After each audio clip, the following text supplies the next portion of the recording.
Good morning, everybody. Parashat HaShavua, Parashat Pinchas. Very interesting parasha is all the parashiot. And one of the interesting things is on the beginning, when we start reading the parasha, we see, in word, when you write Pinchas in Hebrew, it will be without a yud. If you write it with yud, there is a red line underneath to show you that it's not correct, the word is not right. But the point is that the word is right, because Pinchas in the Torah, which is where this name is being brought from, is written very clearly with the yud, but the yud is small.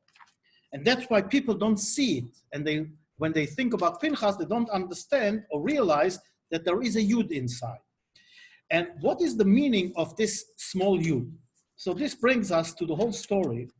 What was happening is, last week, we understand that Bilam HaRasha, after having, let's say, blessing us instead of cursing us, but he inside, he wants to curse Am Yisrael, which is also something not normal to understand. A guy that knows God and is a prophet at a very high level, but still, desires come to the picture, Yetzer Hara, the evil inclination is there, there is a problem. It's nothing to do about it.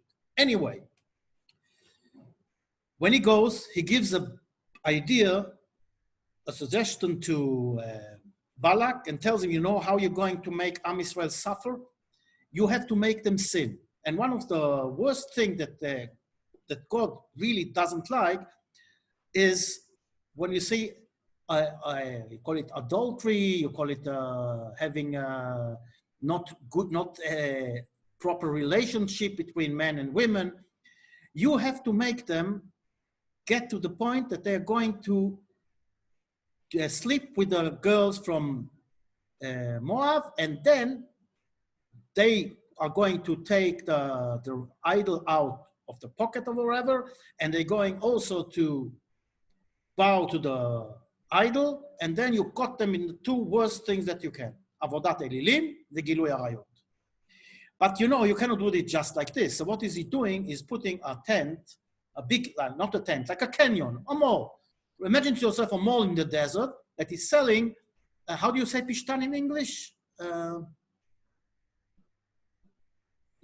does it call? Not cotton. How do you call it? It's greasing very lightly. But it's very good when it's hot weather. Pishtan. You know what's pishtan in English? What is pishtan in English? I forgot. Pishtan. 1 minute. Pishtan.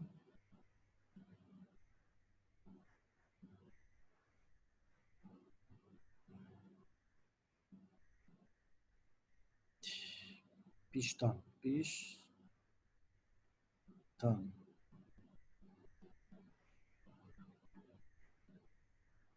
Pishtan. Linen. Linen is very good when in hot weather, it's very light and it breathes. And this is something that people in the desert want very, very much to buy. And they put this big mall, and selling clothes, and everything is made from linen. And what they did is, you cannot just take Am Yisrael and make them sin. So at the entrance of the tent, they put a table with linen, clothes, whatever, and garments, and an old lady, quite ugly, covered from head to toe, is serving them. No problem. They start checking the merchandise, checking this, and then this old lady is telling them, you know what? Inside the tent, I have much better stuff. Maybe you go in. So of course they're already involved, so they go in. And what happens now is, when they go in, what do they see? They see better stuff, and a young lady comes out, let's say half naked and beautiful, and she starts talking with them and showing them the stuff. You say, and you buy one, you get one free, etc., etc., etc. Anyway, everybody is enjoying himself, and they starting talking. And, you know, after a while, she wants, are you thirsty? She gives him a little wine to drink. And then when he drinks the wine, you know, the mood is changing slowly. And then he looks, he sees this beautiful lady, and she's starting to get close to him. There's no corona, no problem. And he wants her. So he said, one minute, you know what, I'm going to go with you, or do whatever you want. But first of all, here, bow to my idol. And this is the way they did it. And unfortunately, they sinned. And then there was a plague. And all Am Israel were, 24,000 people died in this plague. And who saved the situation? You know who saved the situation? Pinchas. What did Pinchas do? Pinchas did an unbelievable thing. Pinchas got up and did something that nobody else did. And we have to imagine to ourselves the picture.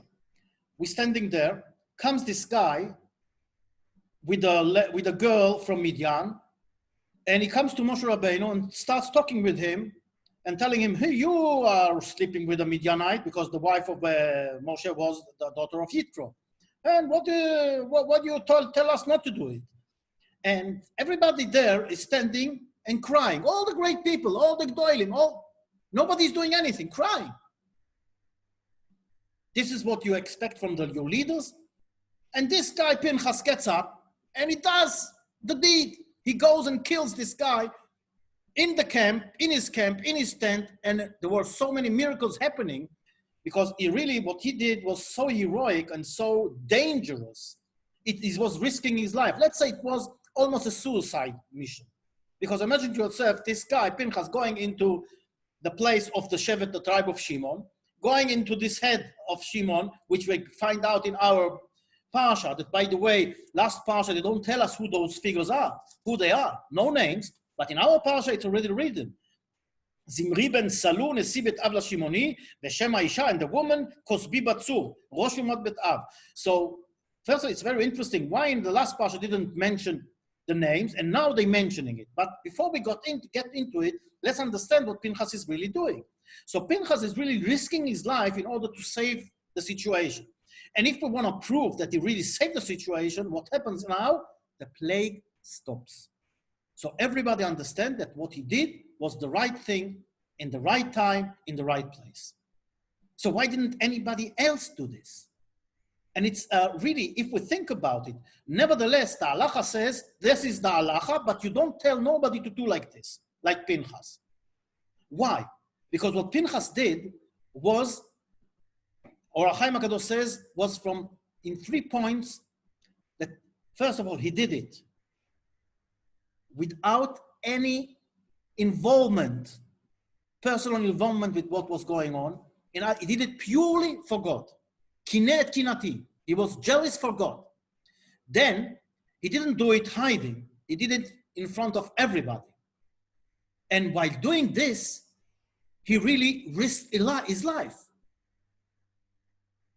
which is a situation that is very hard to understand. This week, a few days ago, came this guy to shul when he was davening, and the mask wasn't even covering his nose. And he's let's say he's a drug addict. I know him, and we all know him. And we wanted to send him out. Didn't want him to go in, especially not without a mask on. And a drug addict, who knows where he was. But he didn't listen. Now, what do you do in a situation like this? You cannot just tell him, because we told him he didn't listen. We shout him, he didn't listen. So the only option is to get up to him and taking and dragging out, which means contact. What's going to be with the corona? Are you going to risk your life in order to take this guy out? What is the right thing to do? Now, this is a small situation. The situation of Pinchas was much, much, much worse. So in other words, we understand that it's really not so simple to be in the place of Pinchas and to act. And we see that nobody else is doing anything, only Pinchas. Says the Rav Zalman Sorotsky, that's the small Yud. Yud is Yehudi. Yud is the small the abilities you've got inside you that sometimes you don't know you've got them, but then comes a time and you go out and you do something and you find out that you've got the power. So the big lesson here is, let's not get to this position of Pinchas. And by the way, you're not allowed to teach nobody this halacha, but we have to learn what is the idea. The idea is very simple. Sometimes we see things and we don't care or don't care. Maybe we care, but you don't do anything about it. Pinchas is teaching us that you should care and you should act. That you should believe in yourself, that you have the power to do it. Even if you see that nobody else is doing it, be you the mensch, be you the guy who's doing it. For example, let's say if somebody talks Lashon Hara, and we all know it sounds, that's not a big problem. Yet it is. Imagine to yourself that you are sitting with your friends, and one of your good friends is talking Lashon Hara. What are you going to do? Are you going to tell him off? That's Pinchas. Pinchas would tell him off. So we understand that the idea of Pinchas is they took us to the highest level of jealousy for God, the highest level. And nobody expects us to get to this level. But God expects us to learn from this and to try harder. Not to ignore things that happening around us.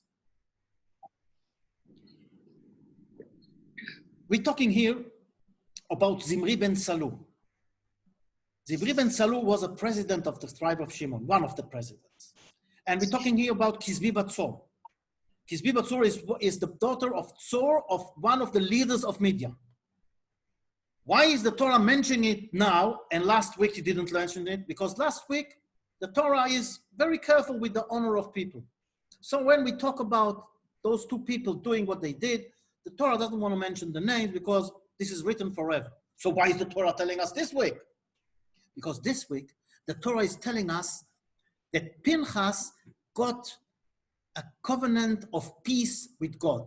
He got a brit shalom forever. Unbelievable. For what? For an act of killing somebody? And now we have to understand the heroic things, the level that we're talking about. If it was just another guy from Am Yisrael and a girl from Midian, okay, he did a beautiful thing, but okay. But the Torah wants to tell us that this thing was so great that he did it to the head, one of the heads of the tribe of Shimon. And from the other side, the girl is a daughter of a king. Now we understand how great is this thing he did. This is unbelievable to understand and realize this greatness of Pinchas. The lesson for us is very clear. Of course, we're not allowed to do what he did because we cannot get to that level. But yes, we have to learn what he did. And when we see something wrong, we have to act accordingly. For example, I want to tell you, maybe people won't like what I'm saying.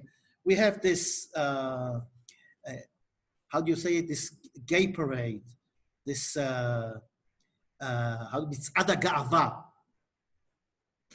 This is the how do you say mitzad? How do you say mitzad in English? Mitzad? The parade of pride. I'm sorry, if it was called, I identify with them, I could eat it. But to be proud, with what?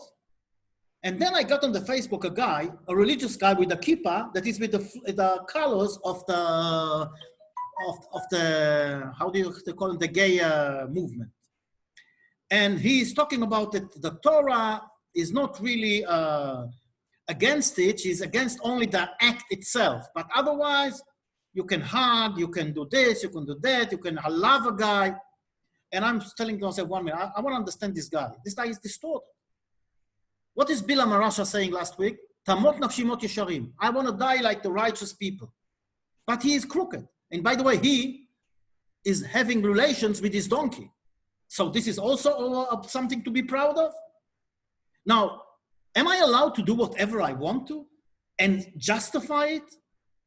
The Torah is telling us very clearly what we are allowed and what we're not allowed. I'm not talking about translation. clearly. For example, Eshet Ish, a married woman. If the two couples, they married and they agree to have relationship between them, is this allowed by the Torah? No. Do you think that somebody is going in the street and having a flag of adultery, of chilufei zogot, of changing partners? What is a free world? We agree. It's not without an agreement. We have, both of us agree. We've got no problem to have open relationship. This is something very popular today. So what's the problem? Nothing. The Torah doesn't allow it. And the same way is, for example, we're talking about pedophiles. Who says it's not allowed? Why? Because the law says so? What's wrong? If I like the girl, it's a big girl, I pay her also, I give her my presents, and she likes the idea, and we do it. Oh no, she doesn't think, well, all those excuses are very nice. Where is the line? Where do you draw the line? What is allowed and what is not allowed? Now, I'm not saying, you have to understand, if I sin, and I know that I sin, no, it's a problem, but no problem. Meaning, I still know that I can fix things. I know that I'm wrong. In other words, if I do something against the Torah, and I know it's against the Torah, even if I do it, it's half a problem because maybe one day I will fix it. So I have desire for young boys. I have desire for young girls. I have desires for the wife of my friend. I have desire for girls in the street. I have desires for a lot of things. So can I do them? No. Now, as long as I know that I'm not allowed to do it, I can fix it. But if I change things and I say it's allowed, that's a problem. If you come and tell me that a girl and a man can have relationship and it's allowed by the Torah, and they can have kids and etc., etc., etc., and that's what the Torah wants us to do, that's wrong. You do what you want to do, but don't justify yourself and tell us that it's all right. For you, it's all right, but not for the Torah. And that's a big difference. Walking in the street with flags that I am proud of going against the Torah and then having a sign, Ve'ahavta lereacha kamocha, are you crazy? You're taking a pasuk from the Torah and using it against the Torah? But this exactly is the point. And by the way, I'm not talking about what people are doing. They do what they want to do. That's their own problem. But to tell us that this is not only allowed, that it is a mitzvah, that there's no problem, and v'ahavta l'reacha kamocha, that's wrong. And we have to understand that it's wrong. We can accept people with our behavior as we accept other people with all those things. But we all know that there is a line, and we have to know where the line is. That's all. And if people have this desire or other desires, okay, if I can live with it, I'll live with it. But to tell me that it's not only allowed, but it is okay, that's wrong. And this is what Pinchas is telling us. Don't, because everybody's talking about it and everybody's proud to justify what everybody else is doing. And by the way, it's corruption, it's politics, it's everything, all over. Why do you think we're in a situation like this now? God is talking to us. He's telling us we are one world and we have to keep this world clean. We have to love each other, but in the love that God wants us to love each other.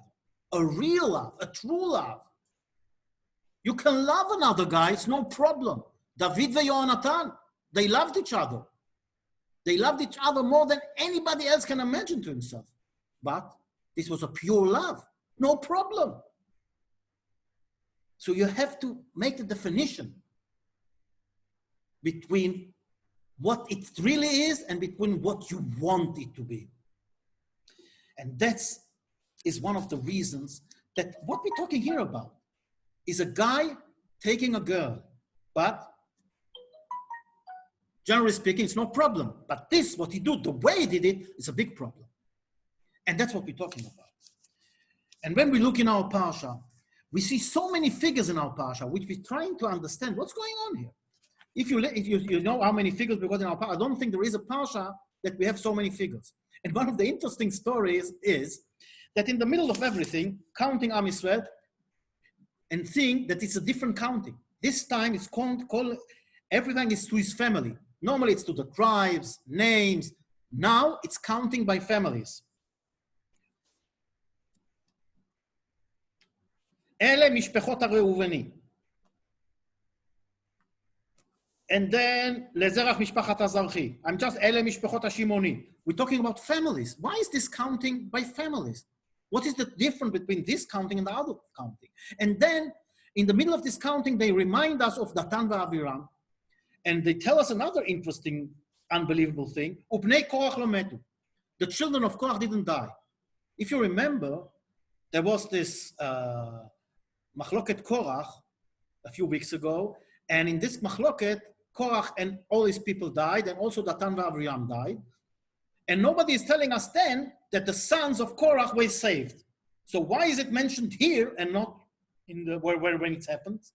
And then another interesting thing, if we look what's written here about Datan v'Aviram, says our Chaim HaKadosh, ובני אליאב נמואל ודתן ואבירם, הוא דתן ואבירם קריאי העדה אשר יצאו על משה. They are the one who started the crawl with Moshe. They started the thing with Moshe. In other words, says our Chaim HaKadosh, that the real figures behind what was happening with Korach and his people were Datan v'Aviram. Korach was a righteous guy. He had the Holy Spirit. He was one of those who carried the ark. He was a tzaddik. But as we all know, Yetzer Hara is everywhere. And even if you're a big guy, the Yetzer Hara isn't bigger. So Datan v'Aviram came to Korach and they had this bad influence on him to do what he do. How do we know this? That's why the Torah is mentioning here, Ubnei Korach lo metu. What happened to Datan v'Aviram and their families? You know what happened? They all died. Also the altar possession, and the children, and the babies, and the women, everybody. Why? What did they do? Why do you punish the families? Why do you punish the babies? Because the corruption of Datan v'Aviram was so big that it had this big bad influence on the families. In other words, couldn't fix this picture. And the end had to be like this, because otherwise we will have people in Am Yisrael that are evil people. Because of what? Because the house they were growing up in, because the education they got from their parents, from Datan v'Aviram. From the other side, Korach was a tzaddik. How do we know? Ubnei Korach lo metu. The Torah is telling us the sons of Korach didn't die. Why? They did tshuva in the last minute. What gave them the idea? How did they get to this thing of doing tshuva in the last minute? Because at the end of the day, the education they got was unbelievable good. Korach did a mistake, but then his children thought, and because the good education they got, they said, 1 minute, our father did a mistake. We are doing tshuva, we are wrong. And they were saved. And this is a big lesson to tell us the power of the Jewish home. There is no power like the Jewish home. You know, years ago, I was walking on Shabbos, and in one of the places I saw a group of children, teenagers, playing and doing things on Shabbos which are not allowed to be done. And they were all from religious family for our community, for our congregation. And I couldn't believe my eyes. And I was thinking to myself, what's wrong with those people? And you know what? Today, all those people, they are married and they have a beautiful Jewish home. They had this time that they had to go against, you know, when teenagers, you want to do things against. But the education, the base was good and solid. So at the end of the day, when they grew up a little, they understand and realized that they were wrong and they went back to the right way. In other words, if you give the right education, if you have the good influence on your children, you never give up. You will always have the opportunity that they are going to do the good thing, even if sometimes they do wrong. But this is as long as they know what is wrong and what is right, as we said in the beginning. You have to know what is wrong and what is right. And the only way to do is through the education. From the other side, Datan v'Aviram, they didn't know what is wrong and what is right. And they gave those things to their children. The influence was there, teaching us that the most important thing in life is to be a good sample to the children and to educate them and to have, even if it sometimes it doesn't work. You remember, as I told you about my son starting smoking. So I stopped smoking. So he told me, you know what? Okay, big deal. You smoke till the age of 40, whatever. I'll smoke to the age of 40 and then I'll stop. What do you do? What do you say? So you can give up and I start smoking again? No. I realized that my son is seeing me every day. And if he will see that I stopped, it will make something. And he did. Today, he cannot smoke. In the beginning, nothing helped. He was smoking. But then, slowly but surely, the deed you do have an influence on people. Not only on your family, on all those around you. Especially in times like this, we have to spread love. But real love, not love. They say, Pinchas got Briti Shalom, a covenant of peace. How do you give a covenant of peace to somebody who killed? Is this reasonable? Is this logical? But think about it. What is real peace? Real peace is not something from the outside. You know, we have peace with the Arabs. Do they love us? Is it a real peace? Or they're just waiting for the moment to kill us? In other words, they say on Aaron, Ohev Shalom verodef Shalom. He loves peace and he chases peace. Do you chase peace? You chase bad things, not peace. What does it mean, Rodef Shalom? You know what is Rodef Shalom? Sometimes in order to get real peace, you have to go on war. It's always on life. It's like in education. Sometimes to educate your kid, you have to punish him because otherwise you don't love him. It hurts you to punish your child. But you know, if you don't do it, you don't love him. You don't really love him. You're just thinking about yourself. And that's the problem. The minute you start thinking about others, you will see that all your point of view is changing. When you realize that the things you do have an influence on others, when you realize the importance of the others, not only of you, you look at the world in a different eye. And that's exactly what Pinchas is telling us. Pinchas didn't think about himself. He thought only about saving Am Yisrael, and he saved them. This is the way we have to look at life. If we really want to look in good eyes, we have to look at Korach and Datan v'Aviram. See the influence they had on the children.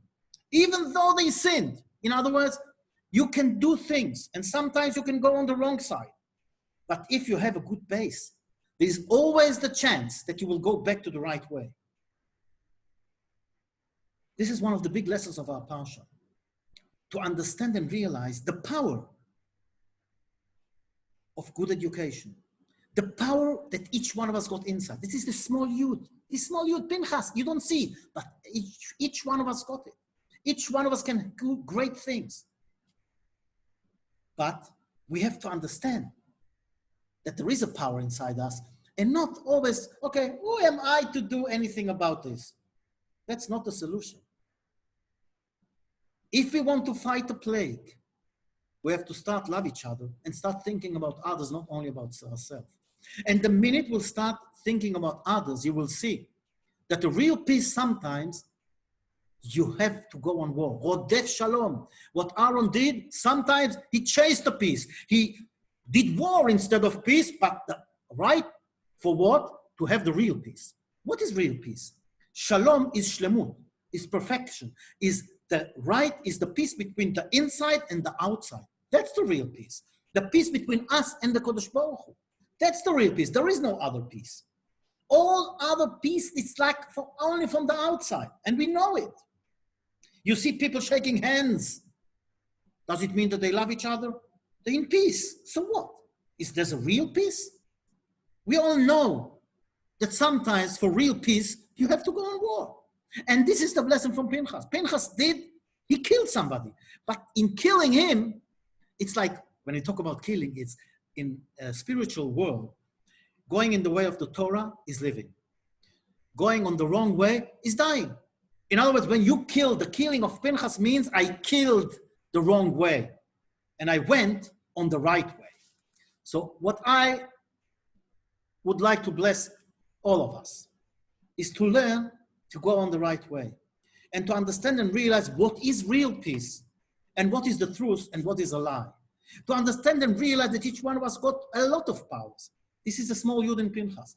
Somebody we didn't know before, and suddenly everybody knows who Pinchas is. And to understand and realize that the base of everything is the Jewish home that goes in the right way, that knows what is right and what is wrong, and give this education to our children and to our grandchildren, to our families and to all the people.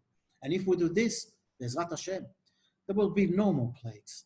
And the Mashiach will come in Rabbi Ameinu. Amen.